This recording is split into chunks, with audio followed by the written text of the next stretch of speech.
Good afternoon. Father Kevin Donald here, speaking to you from Resurrection, the Oratory Parish in Tampa Bay, member of the Anglican Union, an international confraternity of oratories.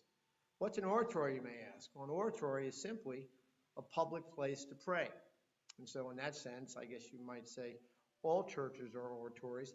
But for those of us in the Anglican Union, our commitment is particularly to be places to pray for the work of the gospel, to advance the work of the gospel and the unity of the church.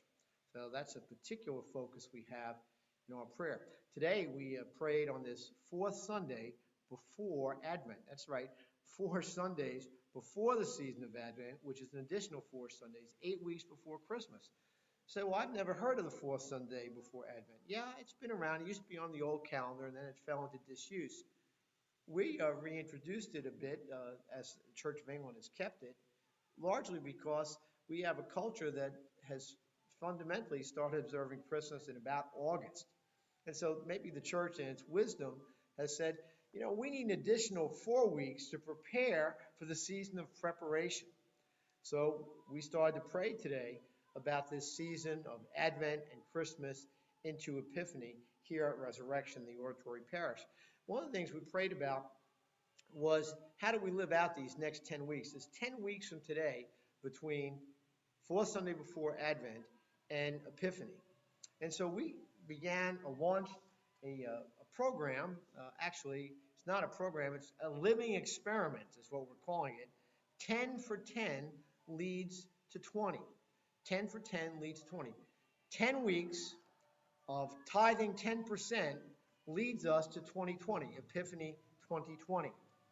And so here's the idea, that we in the church know very well that God has given us a number of biblical mandates, from the 10% tithe of first fruits to the care of widows and orphans to the praying for Christian unity with all that we are and all that we hope to be. That's why this hymn is playing in the background for the Damians, all that we have. All that we have and all that we offer. And so we're hoping that in the next 10 weeks that the people of Resurrection and others will take seriously this commitment to live into the biblical mandates of the scriptures for a holy season. So, part one of that is the tithe. Biblical tithe is a struggle for a lot of people. So we're going to try to have an experiment to say, well, maybe it's not as impossible as it seems. We think that if you can take 10 weeks, take the next 10 weeks, and tithe 10% of whatever you're offering.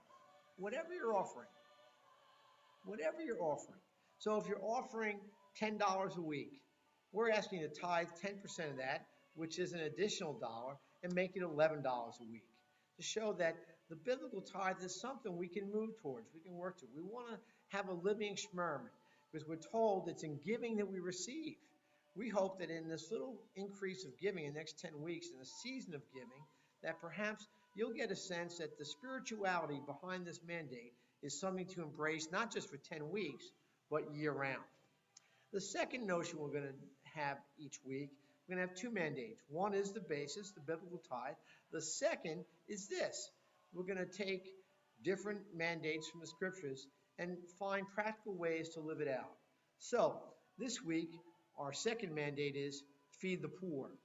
We're going to ask each member of the oratory here and beyond to feed the poor in a particular way. We have a relationship with Most Holy Redeemer Food Bank and Food Pantry, and they get especially pressed this time of year at Thanksgiving and at Christmas with the many, many needy families they have here in Tampa Bay.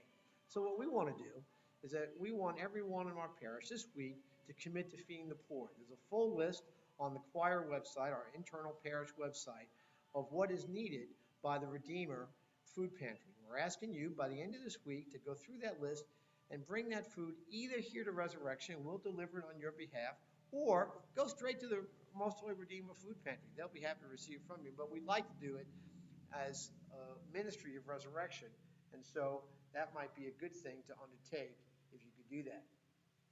So that's what we're trying to do. Next week, we'll have the biblical tithe, 10 for 10 gets us to 20, and we'll have a second mandate. And then the third week, a third mandate and beyond. So that's what we're hoping to accomplish.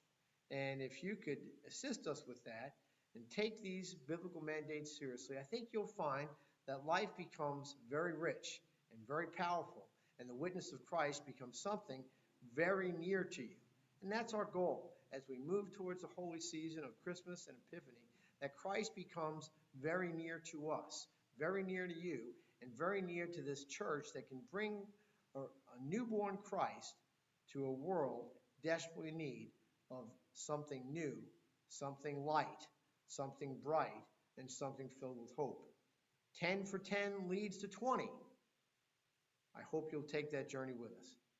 God bless. Have a good day, and we'll talk to you soon.